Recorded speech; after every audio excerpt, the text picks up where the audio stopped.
Welcome to of the record. నేను జనని.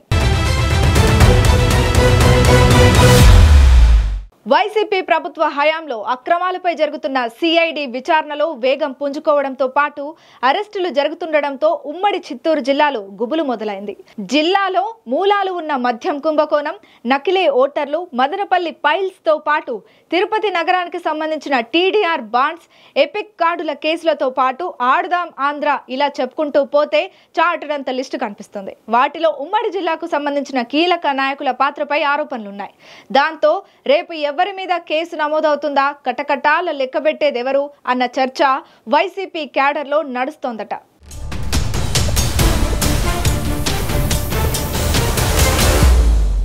AP liquor scam కేసులో A4 నిందితుడిగా నమోదైన రాజంపేట ఎంపీ పెద్దిరెడ్డి మిథున్ రెడ్డిని ఇటీవల సిఐడి అధికారులు విచారించారు. త్వరలో మరోసారి విచారణకు హాజరు అవ్వాలని నోటీసులు ఇచ్చారు. ఈ కేసుకు సంబంధించి జిల్లాలో మదనపల్లి, తిరుపతి, వీకోటకు చెందిన మరో 3 పాత్రపై విచారణ జరుగుతోంది.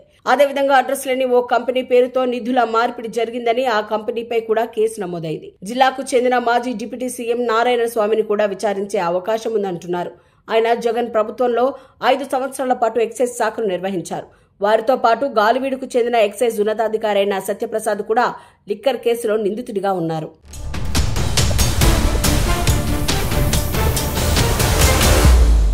దానికి తోడు మాజీ మంత్రి పెద్దిరెడ్డి రామచంద్రారెడ్డికి మరో షాక్ తగిలింది. మదనపల్లి ఫైల్స్ దగ్ధం కేసు అభూత కల్పన, అక్రమంగా కేసు పెట్టారు, ఆధారాలు లేక చేతులు ఎత్తేశారని పెద్దిరెడ్డి పలుమార్లు ప్రభుత్వంపై విమర్శలు గుప్పించారు. అయితే ఆ కేసులో ఇప్పటికే సీనియర్ అసిస్టెంట్ అయిన సాయి తేజ కస్టడీలో ఉండగా తాజాగా పెద్దిరెడ్డి ముఖ్య అనుచరుడు అయిన మాధవరెడ్డిని అరెస్ట్ చేశారు. మధ్యంతర బెయిల్ ఉంది, తనను అదుపులోకి తీసుకోరని భావించిన మాధవరెడ్డి అరెస్ట్ పెద్దిరెడ్డి వర్గానికి షాక్ గా మారిందట.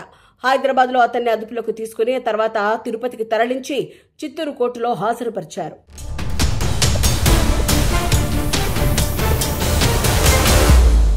ఈ కేసులో మరో అనుమానితుడు పెద్దిరెడ్డి పర్సనల్ సెక్రటరీ అయిన తుకారాం పరారై ప్రస్తుతం విదేశాల్లో ఉన్నాడు. ఆయనపై లుకౌట్ నోటీసులు జారీ చేసింది సిఐడి. ఈ క్రమంలో ఈ కేసుకు సంబంధించి అనేక మంది నేతలు ఇప్పుడు భయపడుతున్నారట. వారికి తోడు 9 మంది నిందితులలో చాలా కీలక నేతలు కూడా ఉన్నారు.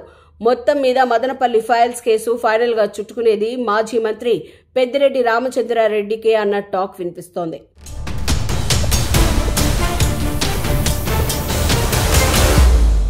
చంద్రగిరిలో నకిలీ ఓటర్ల జాబితాలో ఇష్టానుసారం జరిగిన మార్పులు చేర్పులపై చంద్రగిరి ఎమ్మెల్యే పులివర్తి నాని ఫిర్యాదు మేరకు సిఐడి విచారణ జరుగుతోంది. అందులో చంద్రగిరి మాజీ ఎమ్మెల్యే చెవిరెడ్డి భాస్కర్ రెడ్డితో పాటు ఆయన కుమారుడు మోహిత్ రెడ్డి, ఓ ఆర్డీఓ, మాజీ కలెక్టర్ పాత్ర సైతం ఉందని సిఐడి ప్రాథమిక దర్యాప్తులో బయటపడిందట.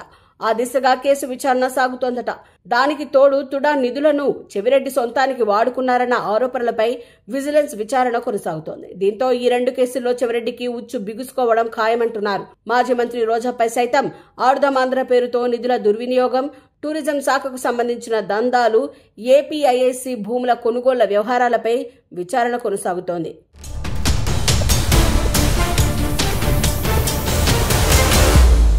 తిరుపతిలో టీడీఆర్ బాండ్స్ దుర్వినియోగంపై విజిలెన్స్ విచారణ కూడా వేగంగా సాగుతోంది. సుమారు 100 కోట్లకు పైగా నగర పాలక సంస్థ నష్టపోయిందని విచారణలో బయటపడిందట. దానిపై త్వరలో క్రిమినల్ కేసు నమోదు చేస్తారని తెలుస్తోంది. మాస్టర్ ప్లాన్ రహదారులకు సంబంధించిన ప్లానింగ్, టీడీఆర్ బాండ్ల దుర్వినియోగంలో కీలక పాత్ర తిరుపతి మాజీ ఎమ్మెల్యే భూమన కరుణాకర్ రెడ్డితో పాటు ఆయన కుమారుడు అభినయ్ రెడ్డిదేనని కూటమి నేతలు ముందు నుంచి ఆరోపణలు గుప్పిస్తున్నారు. దీనికి తగ్గట్టు అప్పట్లో చాలా మంది స్థల యజమానులకు తెలియకుండా వారి ఆస్తులను భూమన బ్యాచ్ స్వాధీనం చేసుకుందట. దానిపై కూడా విచారణ జరుగుతోంది.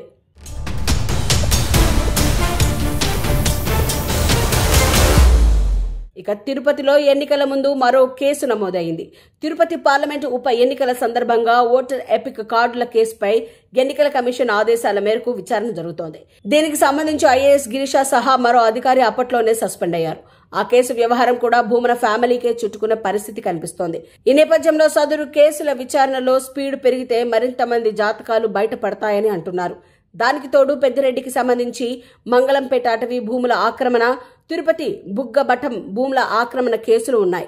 మొత్తానికి ఆయా కేసుల విచారణ ఒక కొలిక్కి వస్తే జిల్లాలోని Peddireddy family, Chevireddy, Bhumana and Sons మాజీ మంత్రులు రోజా, నారాయణ స్వామిలపై కేసులు నమోదవటం ఖాయమంటున్నారు. జిల్లాకు చెందిన వైసీపీ ముఖ్య నేతలంతా ఇలా అవినీతికి పాల్పడి విచారణలు ఎదుర్కొంటూ ఉండటంతో పార్టీ భవిష్యత్తుపై కాడర్ బెంగ పెట్టేసుకుంటుందట.